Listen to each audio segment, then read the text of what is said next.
I mean, if you want to just tell us, if, I'm sure I didn't cover much, so I'm leaving it open to you. If wherever you want to start, you can tell us a little bit about yourself Okay, and what how this I'm just unfolded for you and what.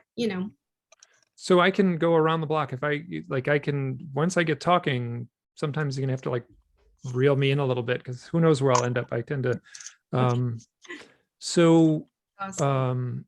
I have been doing research, and the core of my research is based on my own personal experiences. And what happened, my own personal experiences were triggered. Let me just say I had a lifelong set of experiences, and I'll just start with that first. So I'm 59 now, and as a 12-year-old boy in 1974, I was walking home. Here's a question, just so I can see folks who has heard me talk or heard me give this talk before. Okay, Michael. So nobody. Okay, nobody except Michael. Okay, well that's helpful because what has happened is I've given this talk plenty on podcasts and it's in my books and things like that. So I'm not sure what people may or may not have heard. Okay, so 59 years old in 1974, I was 12 years old. I was walking home from a high school football game, and I was with a friend. This was in Michigan, in the suburbs of Detroit. And I was with a friend. His name is also Mike. And we were, I was at a point in the neighborhood where I grew up was suburbs. And I was, oh, sorry, there's noise in the background. And I was walking through the neighborhood, and I was coming home from a high school football game in autumn of 1974, and I know exactly where I was in the sidewalk. I could go right back to that spot and take chalk and put an X on the sidewalk, exactly where I was standing. And there was a bright orange flash in the sky, and it felt like God had flipped a light switch, click on, and then click off, and the entire sky lit up orange, bright orange. There was nothing to see as far as I remember. And both of us did the same thing. We were like, what just happened?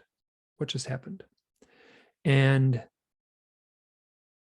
we tried to go through a little checklist. Was it lightning? Was it something off in the distance? Was it the telephone poles? Did the electrical things on the telephone poles like flash or something? And nothing made any sense. It was totally silent. And when I got home, I knew I would be home at 9:30. The high school where we were watching the football game was just a few blocks away, so it wasn't much of a walk. And I got home, and my parents were angry at me, and they were like, I was like, "What are you angry at me for?" And they're like, "You're out too late." And I'm like, "I'm not out too late. I said I'd be home at 9:30. It should be around 9:30."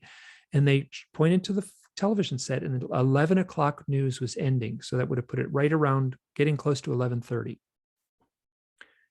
And this didn't make any sense at all to me. No sense, did not make any sense at all to me. I was like, no, I was being, like I should have been home it should be 9:30. So my parents were angry at me. That was almost the more distressing thing, was their anger rather than, because I felt I didn't do anything wrong. So my friend Mike walked a little bit further in the neighborhood, and I, the next Monday at school, high school, the football games are on Friday. The next Monday in school, my friend Mike said, oh yeah, like we talked about, like we were with a group of people and friends in the cafeteria. And I remember him very clearly. I said, yeah, something weird happened on Friday night. And he said, yeah, we saw a UFO with lights and everything. And I had never seen that. So that was one event. And then another event was, I was with a friend, and we were, it was a sleepover, 12-year-old boy, and I was at his house, and we were looking out his window, and I can't remember if it was him or me, but one of us said, look, something's out there. And there was what looked like a coffee can, like sort of a coffee can shaped thing. This is just a water bottle, but sort of a chopped off coffee can thing. And it was descending in this eerie way. It was like rotating down and descending in this very controlled, eerie way. It wasn't a helicopter. It was rotating slightly, and it had like what amounted to a pencil sticking out the top. I mean, this is obviously, so it was this odd shape. it didn't look aerodynamic at all. And it was moving in this way that was weird. Like it was eerily smooth, like it was too smooth. And it looked like it was fairly close to the house. Like, I don't know whether it was as big as a bus or as big as a Volkswagen, but it didn't seem enormous and it didn't seem far away. And it was very, very easy to see in the nighttime sky. So we watched it for about 30 seconds and it disappeared. And now we used to say that the lights went off and it just, and we didn't see it anymore, but I no longer say that. It disappeared. It like click was gone. So I made my, so both of us said, like, we need to just draw something. Let's go down and draw it. So like before we talked about it, we went downstairs and drew it. And I still have the illustration now. I've since done an upgraded illustration that's in the book. And then, so that was as I was 12. And when I was 30, this one's a little harder to dismiss. When I was 30, I was living in upstate Maine. And I was lying in bed and I sat up on my elbow and looked out the window. I was all alone in the house and I looked out the window. It was wintertime and there was this bright light shining in the window. And it was like this bright light woke me. And I looked out the window and there were 5 gray, skinny beings walking towards the house, walking towards my window. They were close. They were seemingly, they were coming towards the house and it was a frightening thing to see, but I wasn't frightened at all. They were backlit by this bright light. And I remember hearing a voice in my head that says, this has something to do with the UFO. Excuse me. Sorry. I heard a voice in my head that said, now is the time to shut down. And that's exactly what I did. I put my head on the pillow and just went back to sleep, which is very odd given how frightening the image was. So I had those kind of 3 events. And there was other things that were more based on like psychic things or curious synchronicities. I had those things in my life. But those things were in the back of my mind. And in about 1992 or 3, I started reading UFO books somewhat compulsively. And I had these stories in my life and I could kind of say, well, I've seen something, I got these weird experiences. So I'm kind of open to the UFO thing, but I'll tell you those stories, I did not deal with them. I did not pay attention to them. I pushed them away. I denied them. But at the same time, I was still drawn to these books. So in 2006, I went on a camping trip. And this is where the core of my research, which is based on owls, this is where all this emerged from. So I was in the mountains with my friend. Her name is Kristen, someone actually who I just met. We've since become quite close, good friends. I just talked to her the other night on the phone. And she lives in Michigan now. I'm living in Washington State. And so I was living at the time in Idaho, which is right next to, and where I was living was right next to Grand Teton National Park. So a beautiful spot. And I was doing all kinds of camping. I was working for an outdoor school, doing all kinds of outdoor work. So like I was absolutely in my element and content and comfortable being in the mountains. And I asked this woman to come out camping for one night. And she said yes, which is kind of seems funny as a total stranger. It's kind of in a funny way, it was sort of a first date, but that given the local culture there, the camping culture there, that made perfect sense. So we went out and I had been working for the school all summer and the school that I worked for where I was teaching outdoor work, I had been up in Alaska all summer. And I was sitting on a big flat rock in this big field of wildflowers. Now we went out for one night and we didn't take a tent with us. It was going to be a clear night. So we're just going to sleep out under the stars. So I'm on this rock, I'm making dinner with a little camp stove and the sun is setting, it's twilight.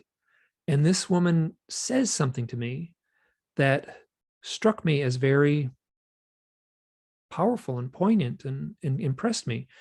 And I thought, like, wow, this is a stranger. It's a much smarter person than I would have expected. So the sun sets, and as this is happening, and as I'm cooking, an owl flies over us, and then a second owl, and then a third owl. And then for the next couple of hours, really, as the sun goes down, these owls are flying above us. They're flying around us. And we actually finished eating, and we didn't have to set up camp. All we had to do was lay down under the stars. So we laid out, and as we laid down our backs and we're looking up at the sky, these owls would fly right above our faces and block out the light for just an instant.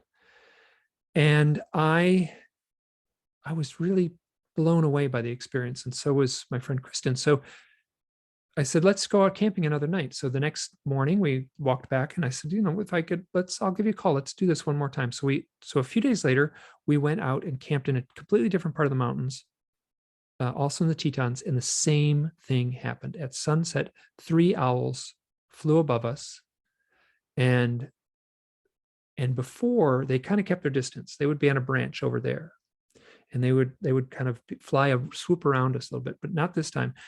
One of them landed right at our feet, and they were landing on branches right next to us. And to have it happen once was pretty cool, but to have it happen twice was just positively bizarre. Now, I didn't say it at the time, but I'm saying it now, and I made a note of it in my diary at the time.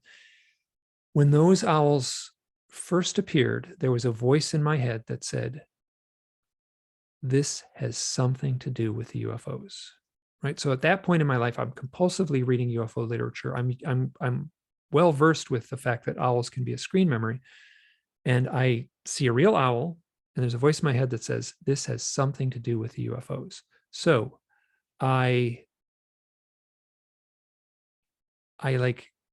from that point on, I started looking into my own experiences. And Leo Sprinkle, who just died a few weeks ago. Leo Sprinkle, I worked with Leo. Yeah, it was an amazing man. I worked with Leo because I was living in Idaho, and he was one of the first people I reached out to. Like all of a sudden I was like, I need to contact someone. I need to talk to someone. And Leo was close by. I did a long drive, so drove all the way to his office in Wyoming, and I had a sat with him. But early on in this process, and Leo was great. He said, here's a person you should talk to. You should give this person a call. He kind of connected me with these people. So I started the process of, at first, just researching myself and trying to come to terms with myself. But I asked everyone, have you ever had any odd experiences with owls? And the number of people who said yes was like mind-boggling. And then I got really into it, and I started a blog. And initially my blog was just going to be synchronicities, which I have a lot of. And by synchronicity, I mean like a powerful coincidence. And so I started my blog, and that was in 2009. So in 2006, I had the experience in the mountains with Kristen. 2009, I started the online blog, and the blog is called Hidden Experience. And I started putting these little stories in and stuff. And I put the story in with Kristen. And so I posted it online within the first couple of days of the blog. And then after that, I said, you know what? I'm curious, what were we talking about that first night when we saw the first set of owls? She was talking about something that I thought was fascinating. So I reached out to her. I called her up, and I said, what were we talking about that first night when we saw the first set of owls? And she said, I remember exactly what we were talking about. She said, I was giving my most heartfelt definition of what God means to me. So that took like an already powerful experience and like kind of amped it up, it really pushed me. Like I was denying this stuff, and I didn't know what to make of it. And that kind of pushed me even further towards like, oh no, like I have to pay attention to this. So the blog in 2009 was mostly just synchronicities, but little by little, I started putting in my UFO type experiences, like what I just shared with the first 3 stories. And in doing so, I started sharing my owl experiences, which I started having. So what happened was from about 2009, from about 2006, 2009, right in there, I was having so many powerful experiences with owls, real owls, seeing owls. I was having synchronicities that involved UFOs, not so much seeing a UFO, but more the subject of UFOs, like synchronicities involving UFO researchers or other people. And so I really started the hard work of looking into my own experiences. And in doing so, like I met these people with owl experiences, and I started putting them on the blog, and I started archiving these stories, and I started sharing these stories, and I started a podcast. And what happened was, very quickly, if you Googled UFOs and owls, if you did a search, I came up. I was the first thing that came up. And then I was about the next 25 things that come up. So if you can do it right now, if you want, you can Google UFOs, owls, I'm going to come up. And so if anyone, anywhere in the world heard or had like an experience with a UFO and an owl, they would find me. So I started collecting these stories, and it started out as a trickle, and it soon became a flood. And I started collecting so many stories, and these stories turned into a book, and then they turned into 2 books, and then eventually it all turned into sort of 3 books. So I have 3 books. You stack these things one on top of each other, it turns into about 1,000 pages of UFOs and owl stories. Not all, I kind of, go to other subjects, but the core of it is owls and UFOs.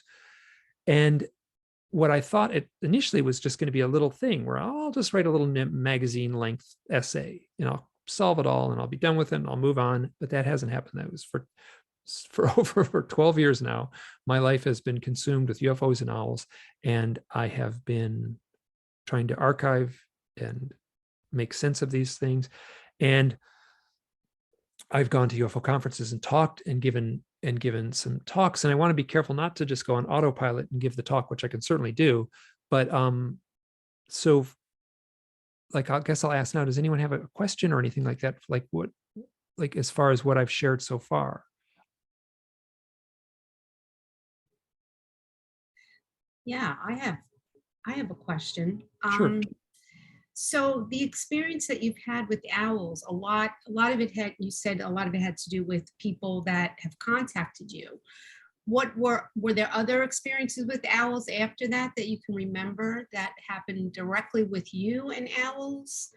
Oh yeah, lots. Yeah. So so I was seeing owls. They were showing up all the time, often at very powerful moments. Here's one that happened. So this happened in May of 2010, and I was camping outside with a friend of mine. Her name is Natasha, and she was traveling from Germany. She came from Germany to drive around the West with me, and we went to a UFO conference it used to be held in Laughlin, and I think at that point it was outside of Phoenix. So we attended a UFO conference together. She's had her own experiences, and then after we just drove around the West. It was a beautiful time of the year, and we ended up sleeping outside under the stars, very similar to the story with Kristen. And Natasha was from Germany, so she was still jet lagged, even though she'd been here a bunch of days. And so I had been driving all day. We're driving around the beautiful part of the West where it's lovely and wonderful. And so she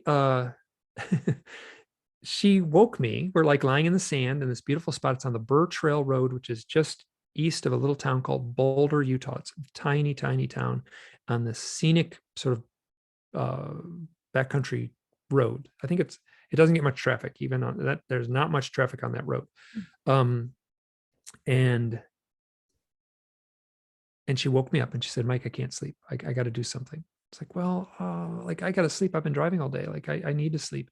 And I said, take a walk on the road. Just walk on the road. It's beautiful here. She said, okay. So she walks off, and I'm laying there alone, and it's a totally safe place. And there was no moon, and there were 1 trillion stars, and she didn't need a flashlight to walk. She just walked on the road, and on the asphalt road. And so I'm lying on the ground, and I'm listening to the sound of a great horned owl. There's a bush right near my head. And it is so close. I don't understand why I can't see it. This bush is right near me.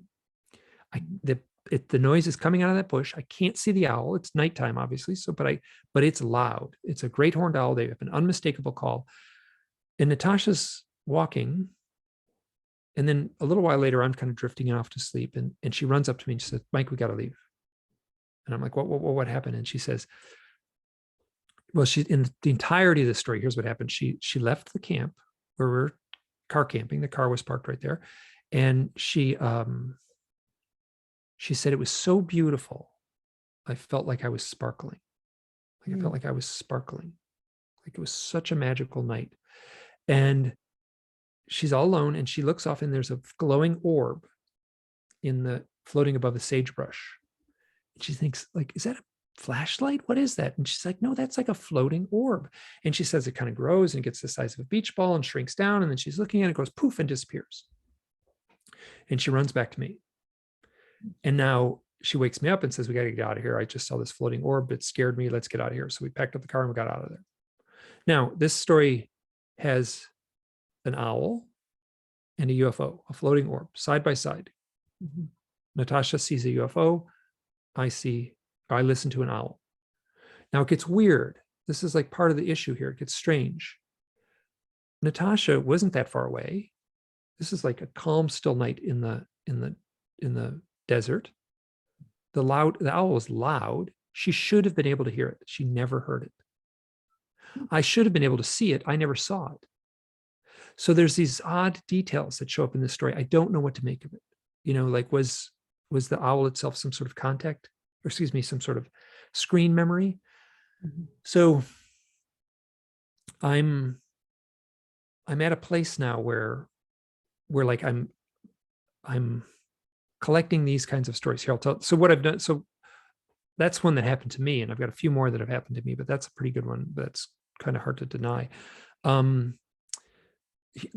you know who Bert Jansen is? You can just nod, or he's a UFO, excuse me.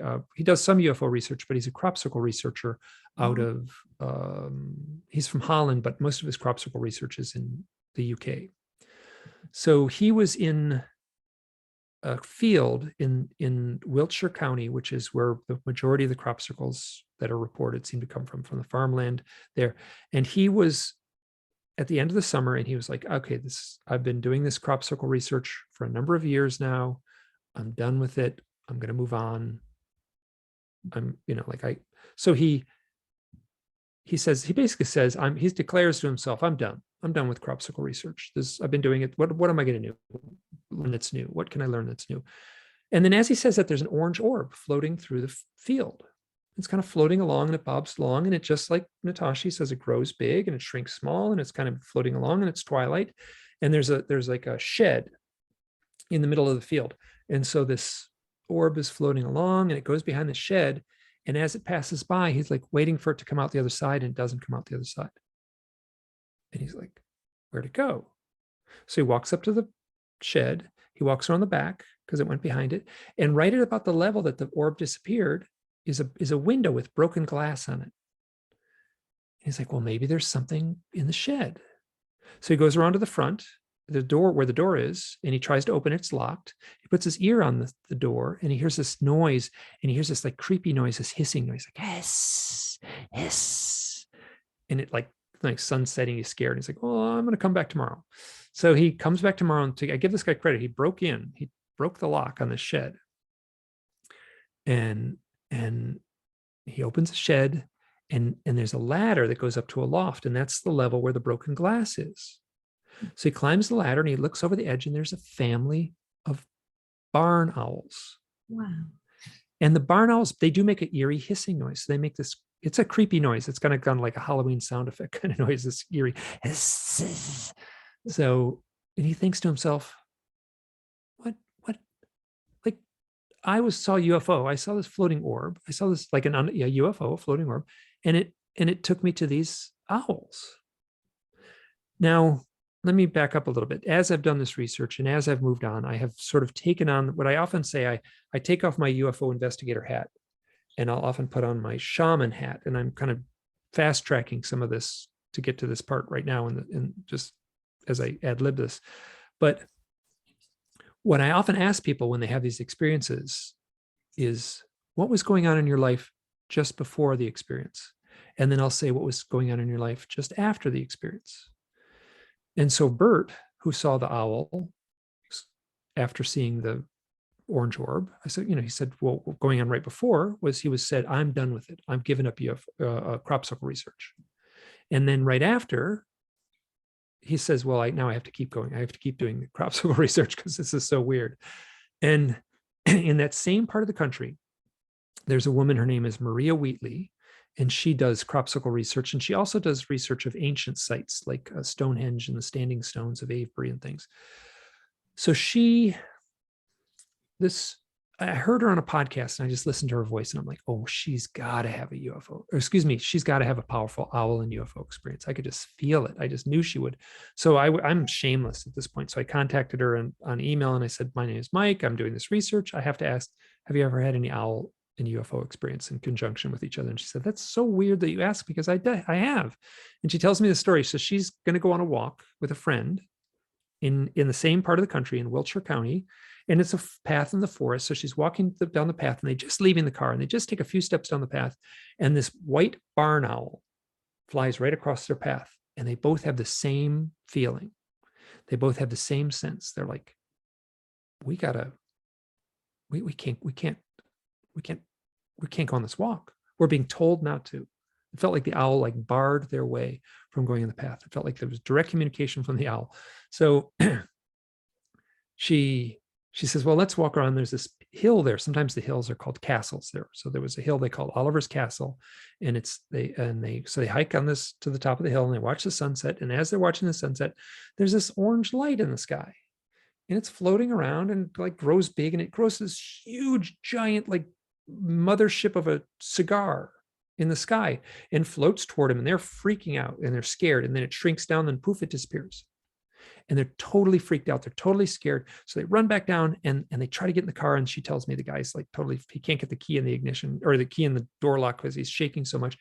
And they're both totally freaked out. And then I asked them the same question, like, so what happened before the event? And I said, well, before the event, the owls it felt like the owl said, you cannot walk on this path.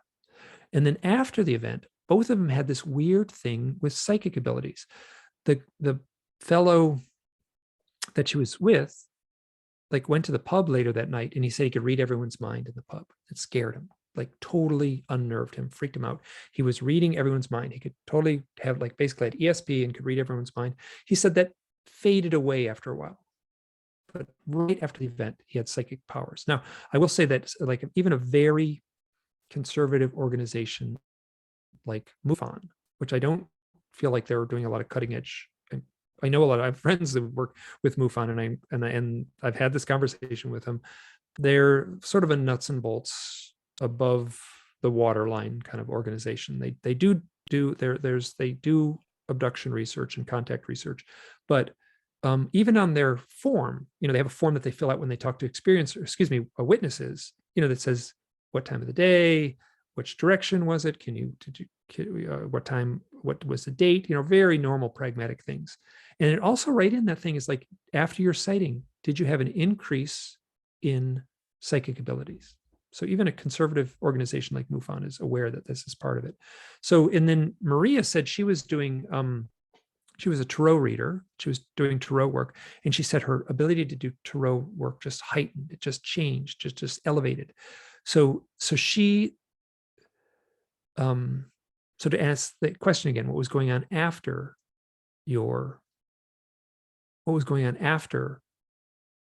the event? She said, well, both of us had elevated psychic experiences. So I make sure to ask that question when I talk to people who have a contact experiences or even just a sighting, because from my research, and I realize I'm well outside the bounds of what would be the mainstream of UFO research. And I'm sensing that people that tied into the UFO sighting is some sort of change in their life, is some sort of powerful change. And so compare these two stories. Bert, who saw the orange orb, went behind the shed. It led him to owls. Maria saw the giant orange orb grow to a giant cigar from the top of a hill. But at first she saw an owl. So the owl led her to the UFO, and the UFO led Bert to the owl. So they mirror each other in this kind of amazing way. So let me just, before I keep going on, so I am presently, I'm kind of leapfrogging to what would be the conclusion of my books, let's say, or the conclusion of my research. I am now looking at these issues of owls and UFO contact as a mythic element that has been with humanity all throughout human history. And there is a rich tradition of owls in mythology. Athena, the Greek goddess of wisdom, had a companion little owl. It's often perched on her wrist. It's a little owl. That is the species of owl. It's a European and Mediterranean owl. It's called a little owl. That's the name of it. And supposedly the Parthenon, the palace of Athena, the temple of Athena, had owls in its roof, and that's where supposedly the folklore of the owl connected to Athena, the goddess of wisdom, comes from. Now, so that's like almost 3,000 years old, that mythology. I do. Is folks familiar with a researcher named Jordan Maxwell? He does a lot of research into ancient mythologies and oftentimes the source of words and the source of language and things like that, and esoteric research. So I got a hold of him and I asked him, like, what's up? What's the core mythology of owls? Because all over the world, there's different mythologies depending on where you are in the world. The ancient mythologies will be different, but there's kind of you can sense there's a core thread running through it. And I asked him, like, what is that core thread of the mythology? He said, owls can see into the darkness. Owls can see into the night. And that very quickly becomes a symbolic of seeing into the other realms, the alternate realms, the land of the dead, the land of our ancestors, the land of the gods, that other realm. And so not only do they travel in the darkness to that other realm, they then return with a message. And crows have a very similar lore, except they show up in the daylight. Owls are a nighttime totem, but so they not only do they fly, they return with a message. So, and that was where I got the title of the book, The Messengers, from that. People, what often happens when people share their stories with me, they'll say, oh, I had this experience with an owl, and it was really powerful, and it might not have anything to do with UFOs, it might not have anything to do with anything mystical, but they might get they'll say, well, it landed on the fence post, and they'll stop calling it the owl, and they'll start calling it the messenger. Well, the messenger was on the fence post, and I felt this really strong pull to reach out and talk to this old friend, or whatever it might be. And so it just became, people would, like, without any leading in from me or anything like that, they would just call these owls the messenger. And that's where the title of the books came from. Now, the owl mythology, there's stuff that goes way back before the Greek mythology, but just the core of it in the West would be the owl of Athena, the symbol of wisdom. It's also associated with death. There's a lot of death lore associated with owls. But presently, modern day, Harry Potter has a pet owl, right? Pet owl delivers the mail, right? So this is now the most popular series of books in the history of publication, has a pet owl that delivers the mail. It is a messenger. It is perfect. It is perfect. Here's this ancient mythology playing the same role that it has all throughout human history right now. And it's not some peripheral thing off in like in like some shadowy library somewhere. It's happening right here, right now. And it's part of our modern mythology. So I kind of went around the block a few times and kind of filled you in on how I've been doing my research and the sort of flavor of some of the stories I've been getting. But yeah, if anyone has a question, I'd be happy to I can talk I'm not going to run out of stories. So, but if anyone has anything they want to. Right. Well, thank you, Mike. This is fascinating. Does anybody have a question? If you do, you could raise your hand, or you can go to the reactions button on the bottom. Oh, Tom. and you can see the hand raised. So this way we can go in order. Elizabeth?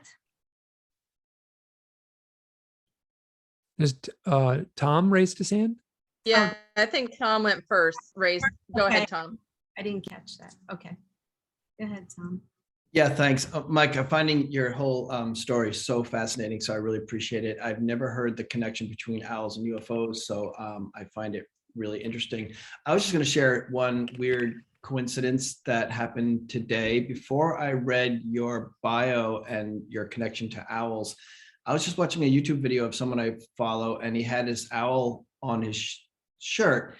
And the funny thing is, I took very like notice of it. Like I'm like, oh, that's interesting. It's an interesting diagram. And owls just called to me. And so it left an impact. It wasn't just like, oh, I remembered, oh, I saw that. It left an impact. And then I read maybe 2 hours later your bio. And I just pay attention to synchronicities and interesting coincidences myself. And I thought that was one.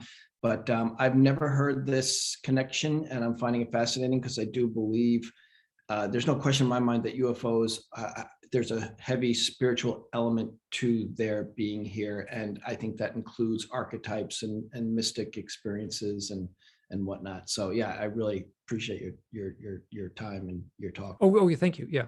And so, well, here, let me just tell one story. This is kind of an odd story. So there's a woman that was, she had all kinds of psychic experiences. Her name is Jan, and she lives in Australia, and she got a hold of me.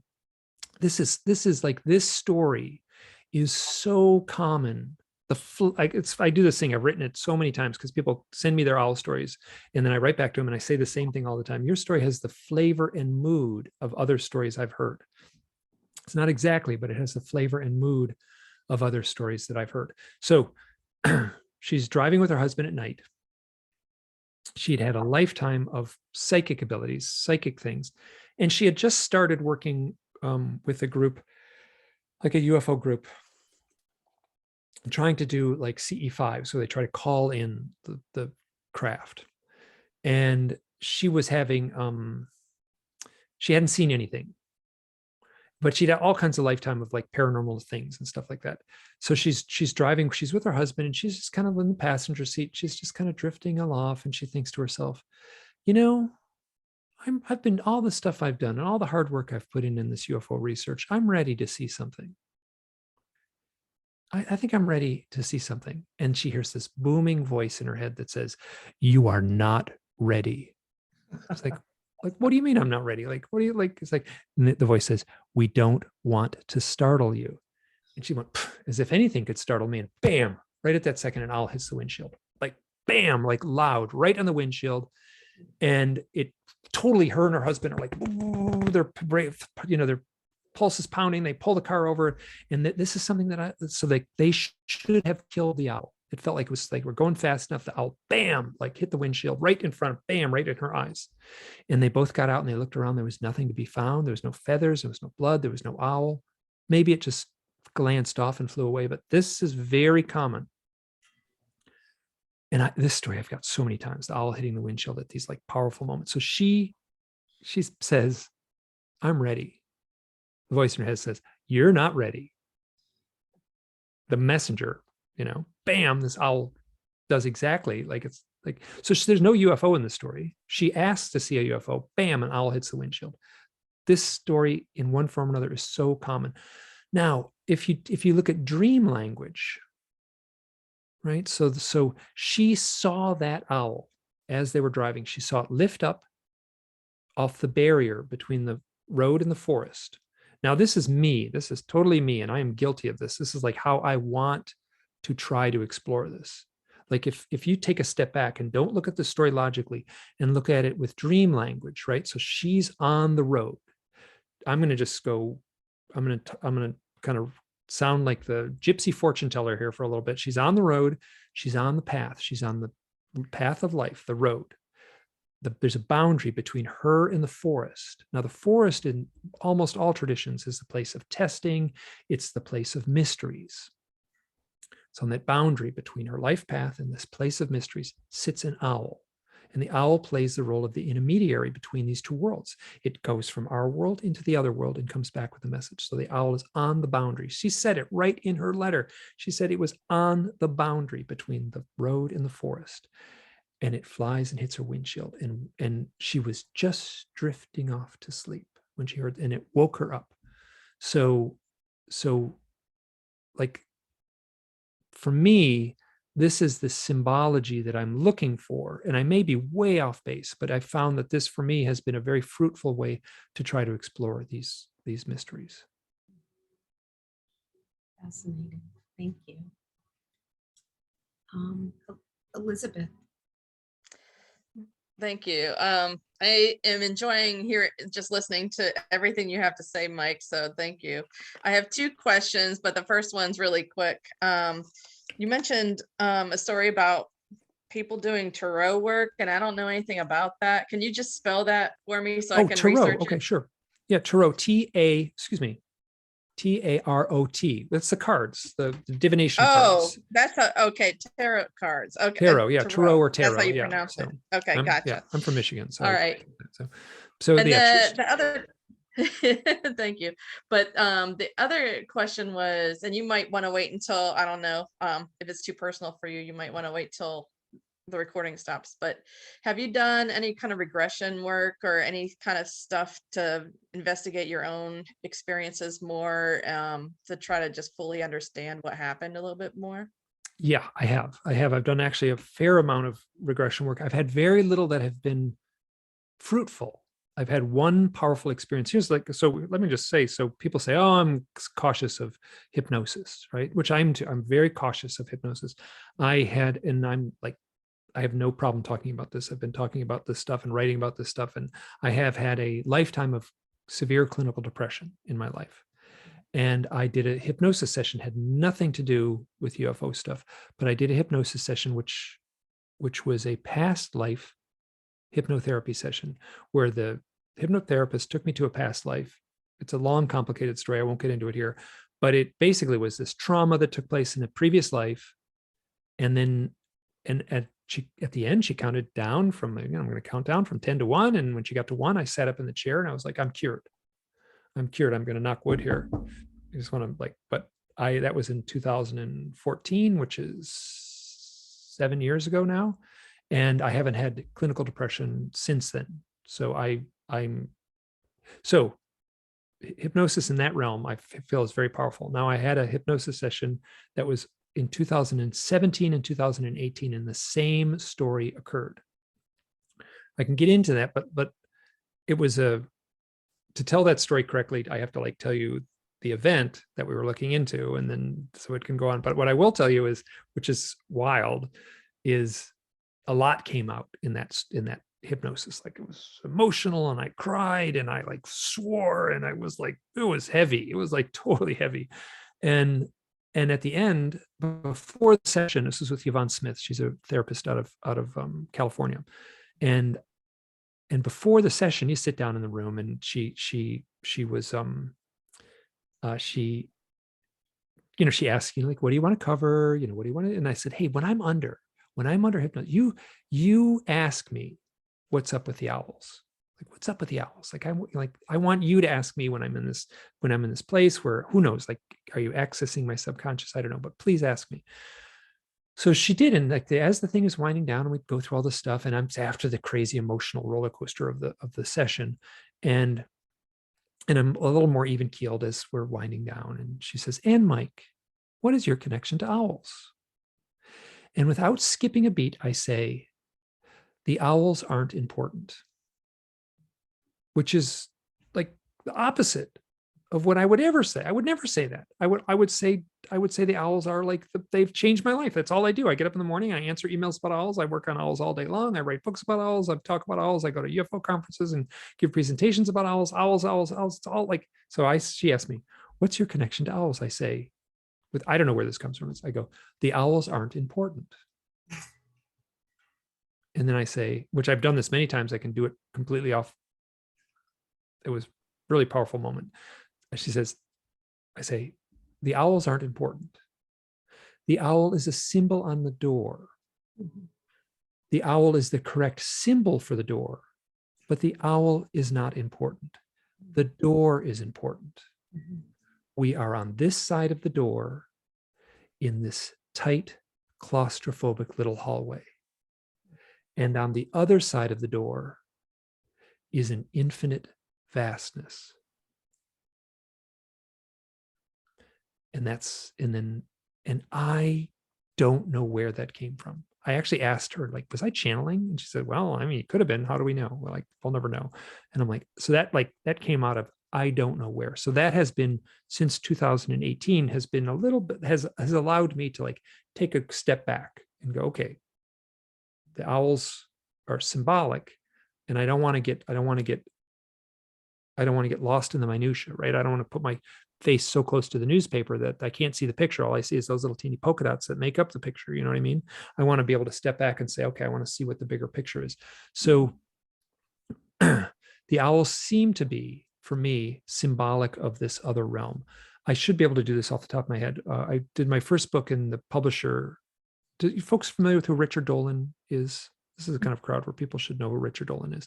So Richard Dolan published my first book, and he was the editor of it, and he published my second book too. And when I did the first book, he called me late at night, and he's like, Mike, I'm reading your book, and yeah, I'm really liking this book, but I'm about halfway through. When do I get to the part where like you sum it all up and you tell me what the owls really mean? And I kind of remember thinking like, oh no. You're going to be really disappointed because I don't come to that conclusion. I never come to a conclusion because I really don't know what they mean. He's like, oh, you could hear him. So when the second book came along, he wasn't letting me off the hook. He's like, you cannot publish a second book without giving at least an idea of what your thoughts of what the owls might mean. So the number one thing for the owls, in conjunction not only with UFOs, but I would say with meditation, psychedelics, shamanic initiation, death, lots of death lore, and there's one more thing: meditation. Did I say meditation already? Okay. So anyway, so not just, so the owls seem to be a totem for those issues, and so the first thing would be the owls are an alarm clock. They're here to wake you up. The woman Jan, owl wakes her up. Powerful moment in her life. Me, when I heard the voice in my head that said, the owl, so you're looking at a real owl, I heard a voice in my head that says, this has something to do with UFOs. It like woke me up. I was on a totally new trajectory in my life. The other thing would be, it is here to announce initiation. And that is like a fuzzy thing. I don't know quite what that means, but I have had a lot of people. Now this is people who study shamanism, and there's shamans out there. And I'm like, I did a podcast one time, and I mentioned shamans, and I said, well, when you talk to a shaman, they say, it's well understood that owls are part of the shamanic path. And the podcaster interjected. It's like, well, yeah, who talks to shamans? And I kind of said, well, if you write a book about owls, you're going to end up meeting a lot of shamans, which I have. So it is well understood within the lore of the shaman that when the young initiate is going through the apprenticeship to become a shaman, they will have owls in their lives, showing up synchronistically. So this has nothing to do with UFOs, but I'm looking more at the overall lore of the owl. And then the other one is the owl is an archetype. Now, archetype is one of those words. That's funny. I ask people all the time, like, what's the definition of archetype? What does that mean? And everyone has a different definition. But for like a sort of off the cuff definition, it would be like somewhere in us, we have a internal knowing of what, within the collective unconscious, within us, within all of us, we have an internal knowing of like the deeper meaning of the owl, right? So you go to see Star Wars, and Luke Skywalker is like, having lightsaber battles and stuff like that. And you're watching this exciting movie, but at a deeper level, you are seeing a hero's journey. You are seeing an archetype of the hero. Now, that's, again, it's this fuzzy thing. And there was one more, I can't think of it off the top of my head. I won't worry about it now. But so I'm studying UFOs and owls, but I have been forced to take several steps back and look at a bigger picture issue. So owls and death are very clearly associated. A bunch of folks here are from Long Island. Did you know Chris Holly? Did anyone here know Chris Holly, who was a researcher in Long Island? Okay. So Chris Holly, she has since passed on, and she died a few years ago. And we talked a few times on the phone, and we exchanged a lot of emails, and she wrote extensively on owls because she was an experiencer. She saw a lot of owls. And I will say that she was not love and light at all. She had a very dark view of this. But so she had a very dark view of owls. Now, within a lot of the lore, owls have a very dark lore. I mean, it's right in Shakespeare. And Macbeth, just before, I can't remember one of the characters, just before one of the characters dies, they hear an owl hoot. Very common in folklore. It shows up in it's all over the place. So here, so there's a dark lore associated with owls and death. I'm getting a lot of accounts of owls and death, but the lore isn't, the stories aren't dark. They're often at a point where someone is grieving and their grieving ends. Here, I got a lot of stories about owl and death. I'll tell you a quick one. A reporter got a hold of me. She said, I Googled you. You came up, I Googled owls and death. You came up, and I have a story to tell. I'm a reporter. I just wrote about a memorial service that took place in a park in the town. It was in Orlando. And there was a civic leader in the town that died. And I can't remember his name. I'm going to call him John. And everyone from the town showed up. You know, he'd been there for a long time. He'd done a lot of hard work. And so it was in the town square in this one neighborhood. So they were having the memorial, and this white owl landed on a lamppost in the middle of the town square, filled with people. And people lined up in front of the lamppost. And one at a time, they would walk up to the lamppost and they would talk to the owl. And they would say, John, thank you for all the hard work you did. You know, we miss you. I love you. Like, but I'm glad I have this chance to say goodbye. They would talk to the owl as if it was John. And I have that story over and over. Someone talking to an owl, usually a loved one, as if the owl was their loved one, most often a parent. So they just lined up. No one had to explain this to them. They just did it automatically. I have that account over and over again. People talking to owls as if they were the person who had departed. I have a story of a guy walking out of the hospital. His father died of a heart attack. He went to the hospital. Father's declared dead. He walks out of the hospital. There's an owl in the automatic doors open up. There's a sidewalk. Right next to the sidewalk on the grass is an owl. He stopped. The owl didn't fly away. He talked to that owl as if it was his father. Said, Dad, I'm going to miss you. I love you. I care about you. Thank you for showing up so I can say goodbye to you here. So I can formally say goodbye to you. That is common. So the question is, are the owls tied to UFOs? Sort of. There's plenty of anecdotal evidence that certainly points to it. I got a lot of stories of people, you know, like, oh, I was in the desert, I was camping, I looked up at a cactus, there was an owl on the top of this cactus, like, wow, what a thing to see an owl. And it's like, oh, it's got this creepy vibe. And the owl flies off and like a triangle shaped UFO flies right over the top of them moments later. That is curiously common. So, where I did the thing I warned you I would do. I went around the block so many times. I'm like, how did I start this? What was the question? So, but so I guess what I was saying is that there's these other elements beyond just UFOs. And in my research, I use the term highly charged human events. So there are these highly charged human events that are tied in with the UFO experience. You know, so death is a transformative experience. So death, meditation, UFO contact, all of them and shamanic initiation seem to be tied into this UFO thing.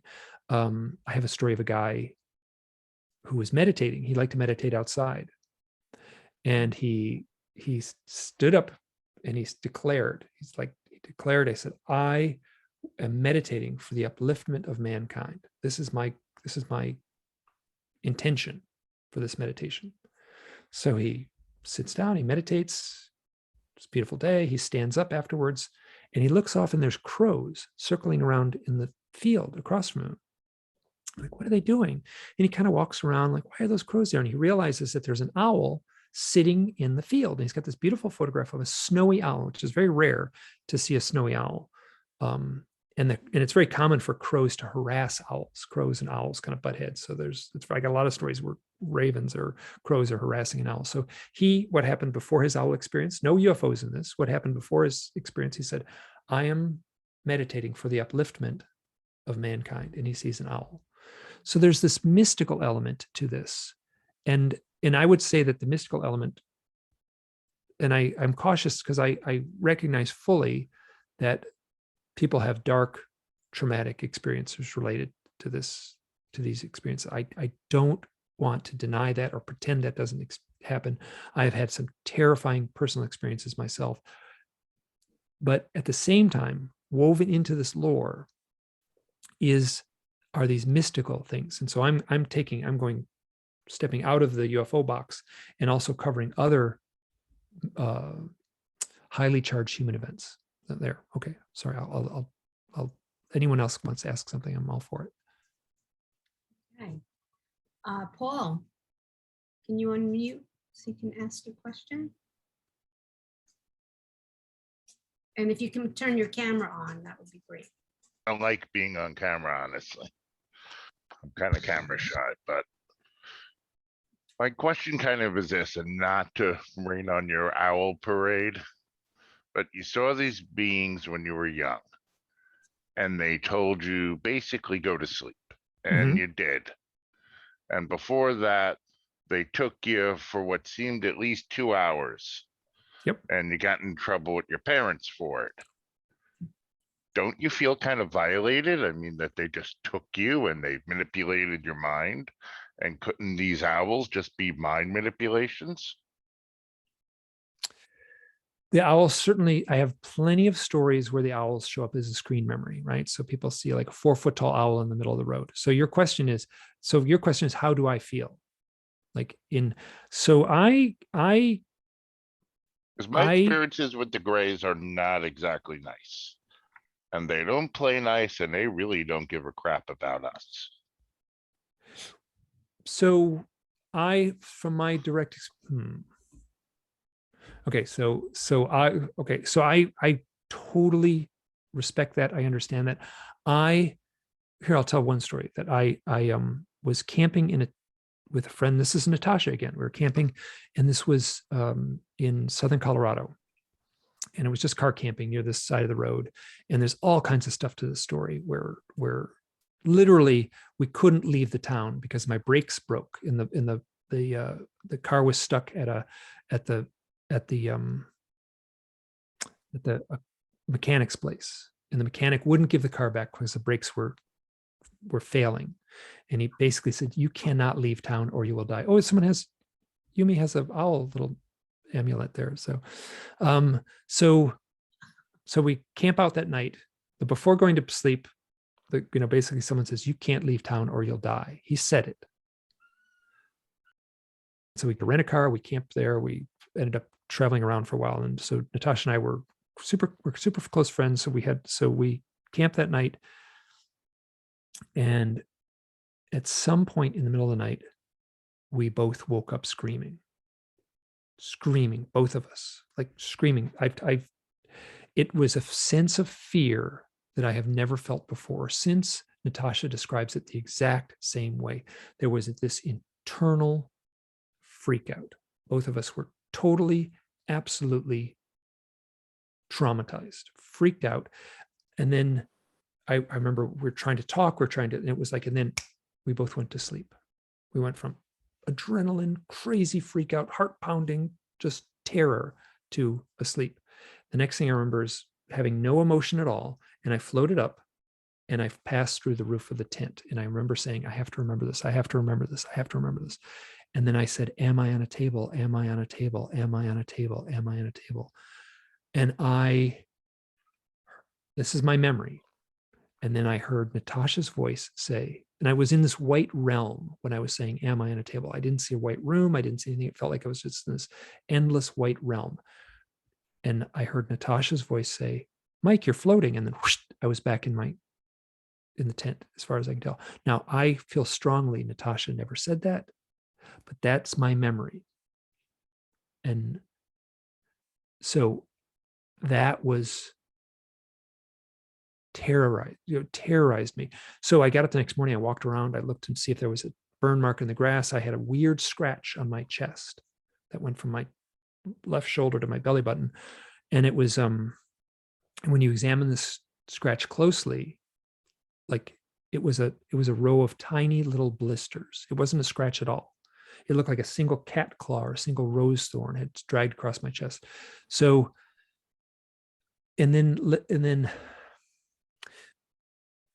so later that day, I called some people. We're stuck down there. We were both pretty freaked out, and we went to a Native American we went to the Navajo reservation, and we ended up doing a sweat lodge ceremony the next day. So 24 hours after the event in the tent. And the sweat lodge ceremony was something very beautiful. So this, for me, I tell this story, it's bookended. One guy, it starts with a guy that says, you can't leave town or you'll die. In the middle, there's this experience of terror that I've never known, incomparable to anything I've ever experienced. At the end, we have this sweat lodge ceremony. And now I'm just telling what happened. I'm not saying that this reflects anyone else's experience. This is just what happened to me. The theme of that sweat lodge ceremony was surrender. So I feel like I got over the trauma of that night. And I will also say, so I started this by saying, or somewhere earlier on, I said I had a lifetime of clinical depression. I remember talking to a woman, and she was somewhat intuitive. And it was a total therapy session. She was the therapist. I was the patient. And I only saw her once. She was great, by the way. And she was doing some of this on an intuitive level. And I was explaining my life issues. There's just insecurities and those types of things. And as I listed these things off, she said, that's trauma. You're responding to trauma. That's trauma. And I looked back at my life and like, I don't have any trauma. And I knew fully, and we even talked about it. He said, the only trauma would be unremembered, buried trauma that I don't remember. So I fully understand that within this lore, and it's tough because there's other people, people are virulently on one side. It's all darkness and trauma. And on another side, people are all, it's love and light. It's our space brothers. And I hear both of those stories, and I'm trying to walk this middle path where I respect both those stories. I document both of those stories. I feel like I've experienced both sides of that path, and I'm trying to be as open-minded and objective as I can. So the lore itself, the UFO contact experience, is filled with both of these stories, the darkest, most frightening stuff, as well as stuff that feels like people have like communed with angels. So you asked a powerful question. All I can say is I feel like I've had powerful experiences. The beautiful experiences I've had have been interacting with people, friends who have had similar experiences, in the connection I've made with them. That's the beauty. That's the love and light type experiences I've had. That was the one dark experience I have. There certainly could be unremembered events like the 2-hour missing time event that I had as a boy. So I fully recognize that there's two halves of this coin, and to ignore one, you're doing a disservice to the other people, right? So if I only focused on the love and light people, and I could do that, I could write a book that's all love and light, but I would have to actively ignore the one half. And I could write a scary, dark book with all kinds of trauma and all kinds of negative stuff, but then I would be ignoring the other half. So I'm doing my best to walk this middle path, and at times it's very tough. Ray and Stevens, ever hear of that case? Who is it? Ray and Stevens. Mm-mm. Why don't you look that up? That might open up a couple of things on your loving life perspective. Well, love and light is the term I'm using. So yeah. So but so I'm struggling with it. Yeah. And I'm writing a fiction book right now, which is dark. I just don't think you should focus on one over the other. And it sounds and like I'm trying not to. Yeah, but it sounds like when you hear you speak, it's so much more of the love and life than what happened to me. Well, I'm certainly struggling with what happened to me because I don't have full answers. I don't know all the answers of what happened to me, but from what I know, it wasn't nice. It wasn't pleasant. And these beings really don't give two shits, pardon my language, about humanity. Let's at the end, when I'll talk a little bit about a hypnosis session I did, but let's do that because I'll tell it really fully in the after the recording ends. So yeah, We can do a little more sharing after the recording. So right now we're just going to focus on the questions. I think Debbie has a question. Debbie, you can unmute yourself. Well, I wanted to tell Paul something too. If the beings are really bothering him, I'm a healer and a medium, and I'm doing this a long time, spirituality.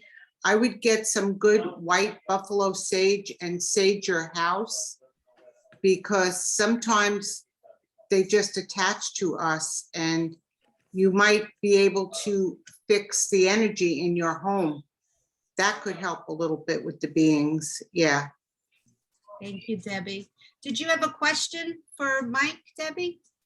No, I wanted to tell him my son Peter 4 years ago, he's an indigo soul. He was just coming into, an owl appeared to him 4 years ago because getting him out of a bad marriage and turning his life around. But to this day, I'm going to get his book and send it to him. To this day, he still has encounters with owls. He'll be sitting on a deck and the owl is on the post, just there with him until he decides to maybe go in. It's just so weird. And I believe in shamanism and all that stuff and totems, because my lion is a totem. That's my totem, the lion. So I believe all that stuff. Yeah. So I really enjoyed your talk, and I'm going to get my son your book. So thank you. Thank you for sharing. Yeah, I wanted to also say, for me, it's so interesting because I did some work with shamanism. I learned some different healing techniques, and I've worked with shamans over the years on and off. But my main totem is an owl. And I've had some experiences where, for me, when I see them, I'll see them in my mind's eye as I'm waking up or as I'm praying, asking questions, or just connecting with my higher self, God, and everybody. If I'll ask a question, every now and then I'll see the owl. And when I see the owl, it's like flying towards me. And for me, the owl always means spiritual truth.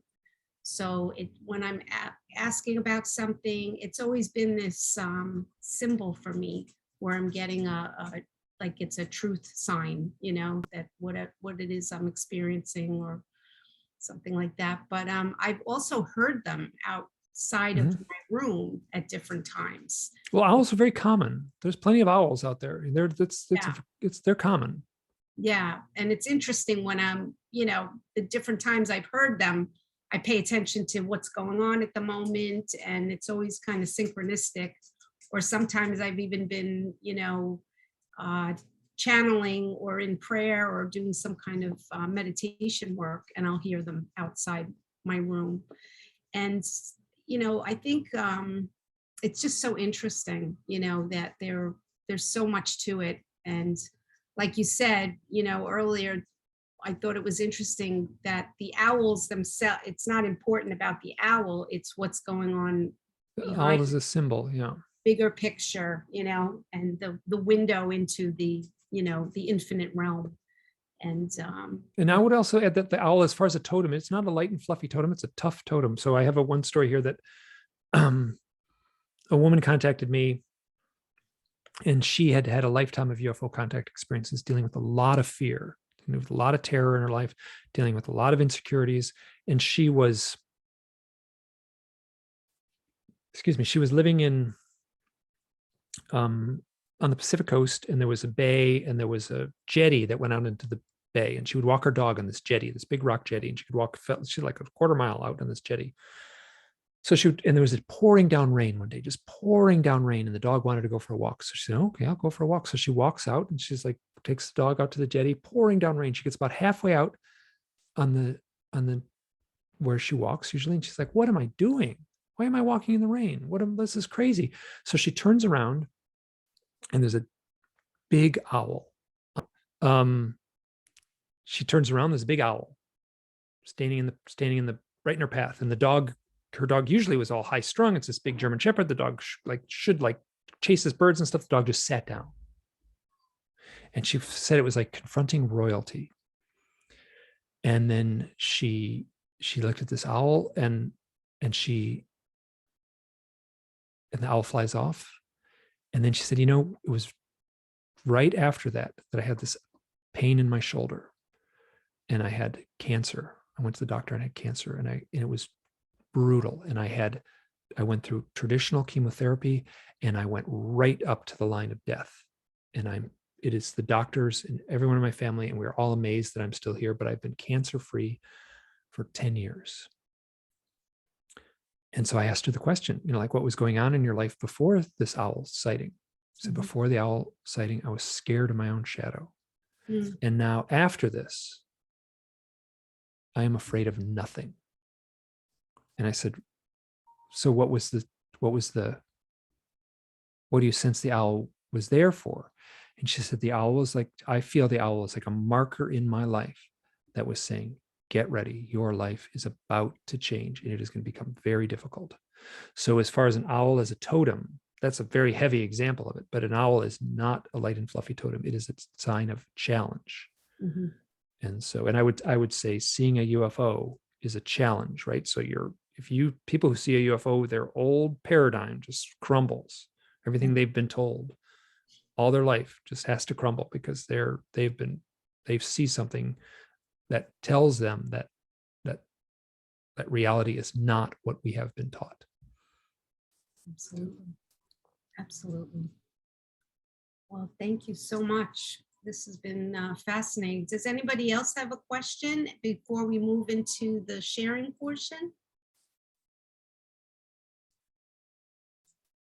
Tom, did you raise your hand, or? I was just going to add a comment, because I really appreciate, Mike, that you're not jumping to conclusions and all this, which is so great. It's a very open-minded perspective. In my own experiences, I kind of have come to not conclusions, but I suspect that there are dark and light elements to the UFO story. I suspect that there are different beings besides just, there's not one single race. And this was part of my own awakening experience, is that they are connected to our own spiritual growth. So there is a spiritual element. It's not just like machines in the air, and they are, I think there's at least a portion of them that are assisting us just based on that awakening experience. But it's great not to form any firm conclusions unless there's some sort of deep knowing. So the story I told earlier, the fellow who saw the owl on the cactus, that's a guy named Derek. He's a friend of mine, and I've sat with him when he told the story, and and he said, okay, so what happened before your event? And he said, I was young, and I was just and then after the event, like he saw another UFO just a few days later. It was like a dot of light it wasn't dark out, but he saw like a bright dot of light zoom up through the sky. So he saw a UFO that he feels is unexplained within days of that owl and previous sighting. And he listed a bunch of other things. That all like was sort of a catalyst to a spiritual awakening. I get that all the time. Like I just get people say, oh, I had a spiritual awakening. Oh, I saw this owl, I saw this UFO, and then I had a spiritual awakening. So like here's another weird thing. This is like this one, like, so do folks know what Reiki is, Reiki therapy? Yeah. So when I do this talks, people who've seen an owl and UFO, so it's not like the big population of UFO witnesses. I've got this little teeny narrow thing. Like not every UFO witness has an owl sighting, but some of them do. And when I talk to people, I just take a piece of paper and I write down Reiki on the paper, right? So like I talk to them on the phone, I keep some notes, I tell the date and their phone number and just their age and just some normal pragmatic things, a few key points. But I always write Reiki on the corner of the page, and I just wait. And I kind of say like, oh, so I'm at the phone calls winding down. I'm like, what do you do for work? So I'm a Reiki therapist. Or if they don't say that, they say, oh, I'm going to get my level 3 Reiki. I'm going to be a Reiki master. Or if they don't say that, they'll say, well, I do this kind of hands-on healing. Or if they don't say that, they're a nurse, or they're doing some sort of healing work, or they're a therapist, a working therapist. But the Reiki thing, this is tough because I don't have I would love to have a staff and a budget and like to like go through every single of the dang near 1,000 good, powerful owl stories I have. I would love to go through all of them and just find out, like, who's a Reiki therapist? What percentage of it? I'm going to guess off the cuff. I might be wrong, but I'm going to guess it's 50% of the people who have owl and UFO contact experiences are Reiki therapists or doing something very similar, something Reiki-like. Yeah. I know the general population is 50%. It's like, I don't know what the general population, it's got to be like little 0.1% of people are doing Reiki. 1 of 1,000 is doing Reiki therapy, but that's not how it shows up in the people who have owl and UFO events in co-joined. So I'm astonished at that one little bit of data. Wow. Interesting. And I wonder how many of those people too are have mediumistic abilities and, you know, are in touch with the spirit world and all that kind of stuff. Yeah, I mean, how do you, like, I would love to crunch those numbers. I would say a lot of them, when I say, do you have psychic abilities? They'll say, well, not really, but this one thing happened. And then they tell like a very powerful psychic story. So if they don't have it all the time, you know, they'll, and I think a lot of people have that, you know, like they'll say, well, I don't have any psychic experience, except this one thing. Right. And then they'll tell a very powerful story. Yeah. Absolutely. Absolutely. All right. So I think I'm gonna shut the recording down, and then we're gonna go into the sharing portion. And okay.